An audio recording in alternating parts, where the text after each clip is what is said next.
the beauty of local policy. Particularly, I hope this is relevant for what was said in the first session this morning, where I listened that actually many of the Italian cities and the Italian partnership and the collaboration of public space maybe requires what was called hope, and where are we going? So I come from United Cities and Local Governments. We are more or less what is United Nations is for the nations. We are the gathering of all local governments and cities. So you can imagine we have a similar coverage because 70% of the world population is actually accessible or connected in a way through our governments. We count on many individual governments, like, for example, Johannesburg is member to us, and actually the former mayor, Paxau, is now vice minister, but was just said by Brian. So for us, you can imagine how important is this city and what was just told. And we also have presence in all the regions of the world. So we have 7 regional secretariats that work completely independent, not under command, but under the command of their mayors, of their presidents, and of their boards. And our first objective is to support and to provide the necessary information and representation to local governments in all what is global bodies. So you can imagine development banks, but mainly you should imagine United Nations, which is our main partner. We are located in Barcelona, and I'm working in the World Secretariat, so this is a little bit the section that deals on everything that has a global relevance.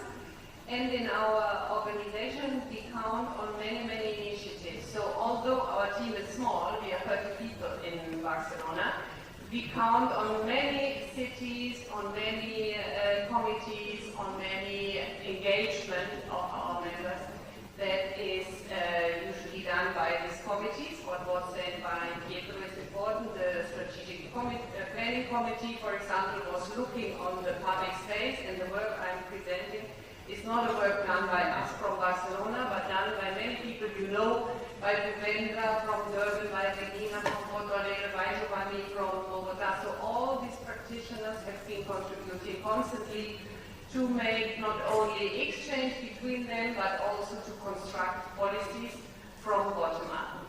And I'm in charge of a department that is responsible for decentralized cooperation and for learning between cities. And this is very important because, of course, the cities they do not only have things to say, they also have interest to learn, to capture, to innovate, to be on the to be always informed what's going on, where can they partner, where they can find resources and everything else.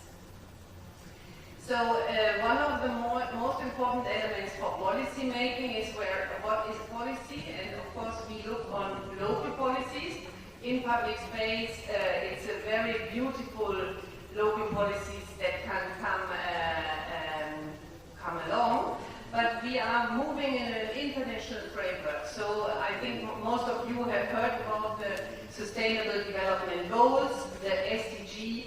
These SDGs are our political framework as well, because it is not only an agenda of national government, it is also an agenda of local government, and so our local government have expressed the commitment, because anyhow they are implementing 60% of the Sustainable Development Goals. So if you are interested in knowing more about what is our understanding of localizing, please visit the website, and you will find a lot of material, because we have actually developed even online courses and trainings and everything.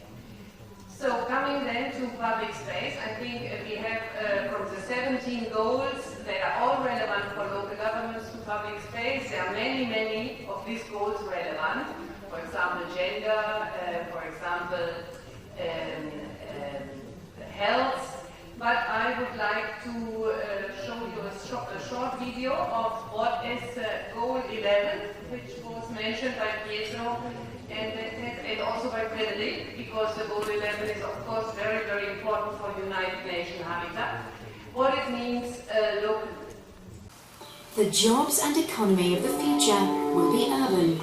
By 2030, 60% of the global population will live in cities. To ensure decent work and economic growth, local leaders face many challenges. 40 million jobs need to be created every year for young people entering the labour market.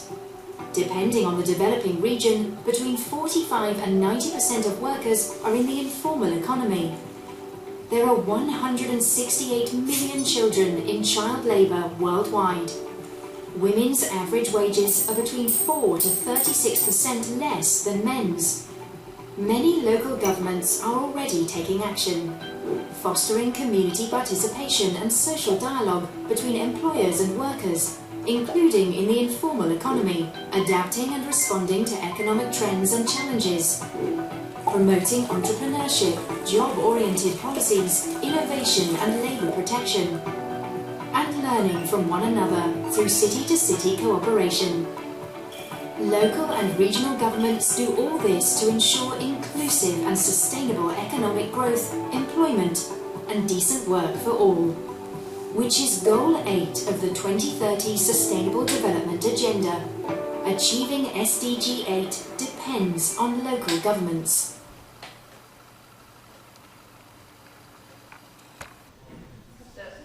This is material you can of course use and download for any use. We have done this kind of information material for now 8 SDGs to make the local agenda really very, very closely connected to the global agenda.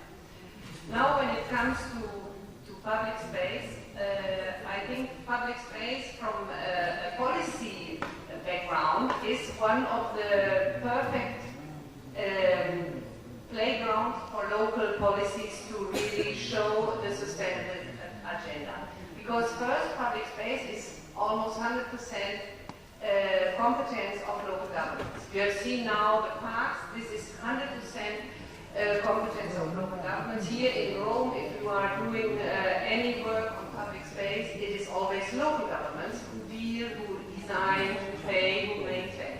So this is a first point, which is very important because many others have, of course, to deal with multiple spheres of government, and public space is completely own.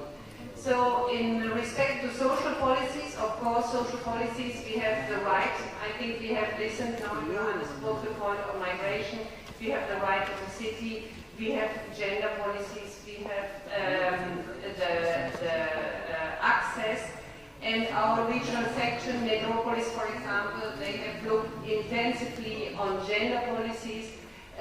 Just to name one, in New Delhi, maybe you have heard about Safety Pin, which is absolutely innovative policy using apps for for reducing violence and harassment.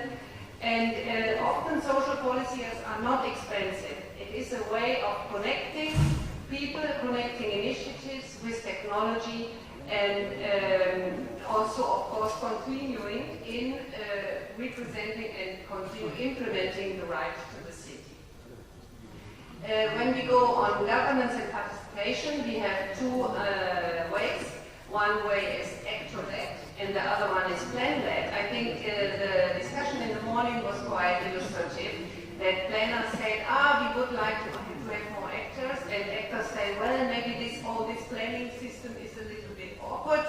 So, of course, actor-led and plan-led are two concepts that will, anyhow, can lead to the same good result if they are driven in the best way.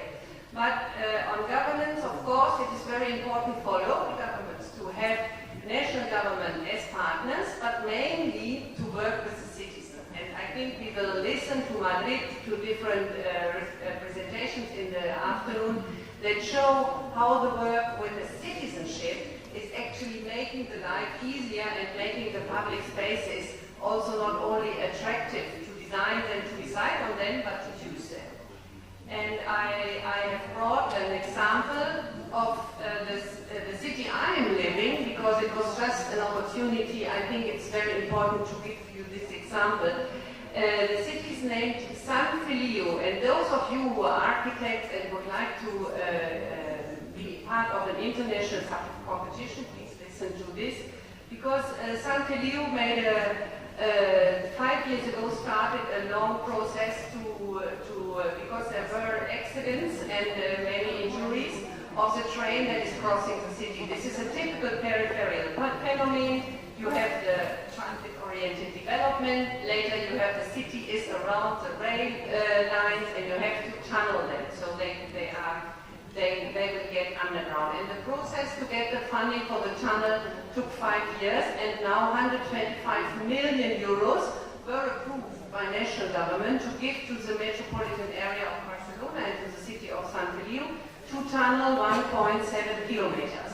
They call this project, we have now 5 Coliseo, and I think it's very sympathetic. They compare themselves with Rome to give us an idea of the scale, because 1.7 kilometers of train make a lot of public space. And so they have now launched the competition, but not before making a consultation process of 1.5 years. So all the citizens were consulted, and the studies were done in the same time. So in this moment, the studies will start next year. The project will take 10 years to go, but the citizens have all been involved, and they have been able to look on what are the priorities, and then later when the design is decided, who will get and what will be done, the citizens will be involved again, and it is an enormous effort of communication and of preparation of social work that the cities pay for this.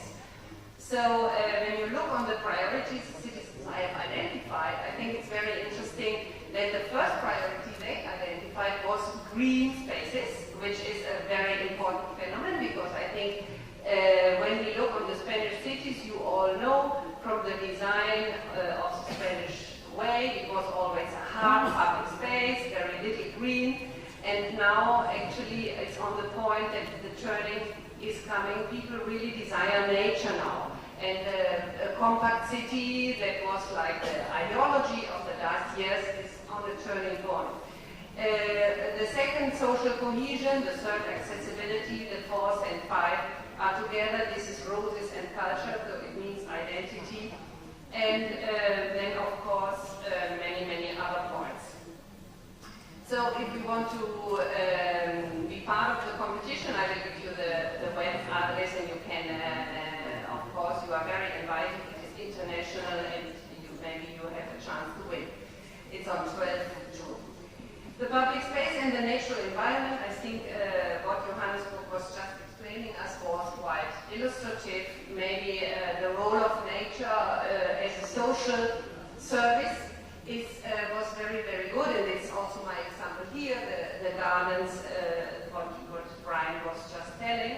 But of course, nature also as a larger concept, and I think the first speaker of this section also was illustrating this.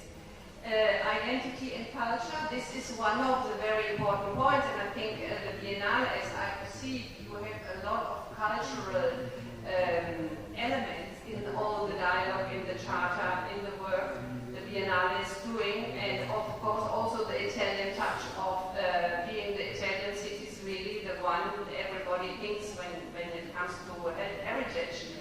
And we have an agenda 21 for culture. Rome is also part of this agenda, and this agenda gives also an award every 2 years, and things that are awarded are maybe also really similar to what you are doing. So arts and culture, graffiti, it's policies, because it's not it is not that the graffiti is wonderful. Of course the design has to be good, it has to be excellent, but if you want a good design to come to reality and really to meet a demand, you need a policy to be this bridge between the actors.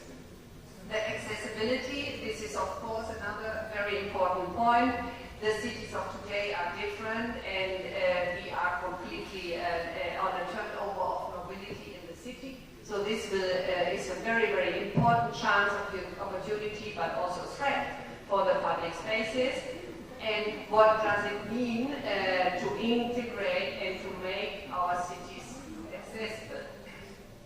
And finally, the public spaces and the economic policies. I think this is also very, very important, because when we observe here, maybe in Rome, you have much less economic pressure than the city of Barcelona, for example. In Barcelona, there's actually no space, so there's a big fight for building, for space, for housing. And this is all, behind all this are economic actors, and also have to be put on the seat. So if you do a place and public space making cannot only be community happening. You need the economic strong actors, because they are very important to maintain, to pay the taxes, whatever. So in every urban renewal process, I think the economic policies are key policies that are now very important, and many of our members are interested to find good examples, because there are not so many. And of course, one very important point also, markets or not only food markets, but any market, informal sellers, street vending, all the informal economy is making its round back to the cities, because they always have belonged to the cities. Historically, our cities are marketplaces. They were founded because of economic activities, and now these actors are all coming back in way of little shops for migrants, whatever, social mini and micro enterprises, students, but I think the public space plays an enormous role in giving this opportunity and making new things and creative solutions happen. So for closing, I just would like to emphasize that public space is more than a project.